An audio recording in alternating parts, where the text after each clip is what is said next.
Hello, y'all. Welcome to Durrett's Take. I know there are some fans who are already missing out on college football with it being over, so I thought I'd do a college football podcast here. And it's centered around a podcast that I saw like back a month ago. Maybe it is by now. And it was from a college football analyst I like named Joe Clapp from Fox Sports. He basically goes over a bunch of things that if he were to be the commissioner of college football, what would he do to kind of fix things? And I wanted to go over what he said and kind of determine like, okay, do I agree with that or not? And if I don't agree, what would I do? Um, there's multiple sections. One is transfer portal, obviously. Um, he thinks that there should not be two transfer portal windows. It should just be one window that happens after spring camp in like April, May. I totally agree with that because to have this transfer portal open like right after the regular season's begin in December when there's the playoffs and all that, that just does not make any sense at all. In other sports, you don't have free agency going on while the season's going on. It's just weird. Um, I understand, there's the academic calendar, so that's why they gotta do it, hurry up at the beginning of December, so they're there for the winter semester in January when that starts, but I just do not like that at all. Like, just have it in spring once people route up that winter semester, and once they also know what their fate is after, spring camp and all that, and then that would make the time to do it. And then he also proposed a thing where you get one freebie transfer and then obviously if you're a grad transfer, you can do it. But if you transfer again and you're not a grad transfer, then you have to sit out a year and it's going to cost you by sitting, like I said, by sitting out a year. So I'm fine with that. But I'm also fine with player movement as well. Because it would be nice. I mean, I understand where he's coming from because it would be nice for the coaches and fans to both know how long a player is going to be within their program. Um, so I understand why you want to put a restriction if they're going to transfer more than once and they're not a grad transfer. So that way it's not little free agency, but like I said, I'm fine with player movement. He did say that there could be exceptions that he, as the commissioner, would approve. So I guess it would just depend on that. So I guess overall, I'm fine with that. Okay, and now with the NIL. So he says that NIL needs to be used for attend purposes like name, image, and likeness, and not just, oh, I'm gonna, I got an incoming freshman, so I got to give them, 100 grand before they even step on the field. It's like you get the money with the production that you put on the field, and he would approve, most of the NIL deals and all that. And I agree because I'm fine with NIL because I'm fine with players getting paid, but I want it to be that's how it was intended for. It was actual name, image, likeness. And then he did talk about like having a potentially salary cap for conferences, so players could get some of that TV revenue, the conference get from the and the playoff revenue as well. So no one program can outspend massively another program like MLB does, for example, where the Dodgers can just write a blank check and other teams can't. He also talks about having a collective bargaining, agreement, a players union. I'm not sure I'm not sure about all that, but I guess if you are going to have salary caps and all, then you would have to do that. So I'm fine with if they, I'm fine if they don't go to that level, but I can understand if they do. Now, as far as on the field rule changes go, um, he says there should be a super challenge, and I love that idea. The NFL has a challenge because the refs screw up all the time, so it doesn't make sense for college football not to have a challenge. So I like having that. And I would like to add on to that because in the NBA, if you get a challenge right, you get one additional challenge. So I feel like that should be applied as well. That if a coach gets a challenge right, he should get an additional one. And then obviously get a challenge wrong, you lose a timeout. And then as far as targeting, he says he would do two types of targeting. He said basically an accidental target is just a 15-yard penalty, um, and that's all it is. Nope, no ejection, nothing. No, and then if a player, and then for the second type of targeting, which is clear intent, helmet to the head, intent, hit to the head, crime to the helmet, malicious intent, all that on a defense player, like, just a clear targeting where you look and say, okay, that's clear he had intent to do that, you know, then he says, okay, and then yeah, I did, I did a target penalty, but yeah, then you're out the rest of the game.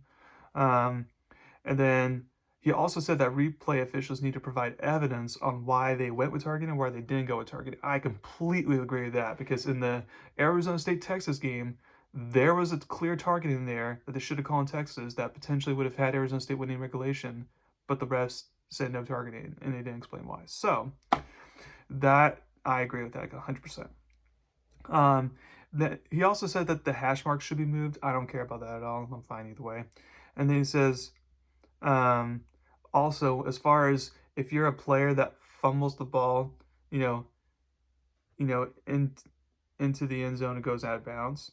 Um, typically, because the typical rule is if that happens and the opposing team gets the ball on the 20-yard line, it's basically a turnover. Um, Joe Klatt was saying, that's a dumb rule. They should just, return it back to um, where they fumble the ball so that the offense gets to keep the ball. Um, I'm fine with keeping that rule the same for it is right now because while it does seem a little bit weird, like there has to be consequences for fumbling the ball. Just because it goes in the end zone out of bounds doesn't mean, oh, you shouldn't, there shouldn't be any consequences because you fumbled the ball, So that's my take there. And then, yeah, and then there. Now here's a couple that he didn't say that I kind of just added on here. For one, I feel that could be I feel like they should add on penalties for kicking the ball to the end zone, so that way kickers don't do it more often. Like in the NFL, if you kick up to the end zone, instead of starting at the 25-yard line, you start at the 30-yard line. So you get an additional couple yards there, and that would help because I'm tired of all these kickoffs that just go into the end zone. There's no kickoff returns. It makes it boring. So I'm fine if that were to end up ever being the case. Another rule that I'd like is to move the extra point back to the NFL. Now, I know college kickers are not the same as NFL kickers, but kicking it where they kick it right now is just way too easy. So move it back. If you don't want to move it back, have the ball at the 50-yard line, just do a 10-yard line or something. That's fine, but just move it back and make it a little bit trickier. And that way it makes the extra points more exciting to watch as well. This is not high school where you need to be right near the goal line and kick it, And then one more rule that I would like both college and NFL to change for that matter. And this is what the UFL does, which by the way starts at the end of next month, is instead of having an onside kick option, you can have an alternative option to convert a 4th and 15 from your own 25-yard line, since onside kicks are just super hard to recover. And I feel like that'd be a perfect addition to college football, because while converting a 4th and 15 from your own 25-yard line is not guaranteed, it's still a better chance because then you can throw up a ball and let's say some defender gets a pass interference, you get an automatic first down, or there's a busted coverage or something, you can still get it. And then also, and if you don't get it, well then you're at your own 25-yard line, which means the opposing team would just be automatic at field goal range, versus if you try to recover onside kick, then that's your own 45-yard line, so it still makes the opponent not automatically field goal range. So there's still a little bit of a consequence if you don't convert that 4th and 15. But yeah, that's I feel like they should definitely do that in college football. And then last but not least, he talked about specifically, or I guess the second to last thing, he talked about conference scheduling, non-conference scheduling. He says that the Army-Navy game should be moved to week 0. I 1,000% agree with that. I would love for that to be the kickoff to college football. It doesn't need to be at the end of December when things are already decided, and playoffs are about to begin and all that. Just is kind of weird. And then also he said that all conferences should have the same number of conference games, whether that's 8 games or 9 games. I completely agree with that. No conference should be doing one thing versus the other. And he gave the 9-1-2 model, which is 9 P5 teams, 1 P4 team in the non-conference, and then the 2 G5, or even if you want to throw FCS game in there. Which if you do the 9 plus 1 plus 2 model, then it's a little bit hard to schedule FCS schools who need the money for playing the FBS schools.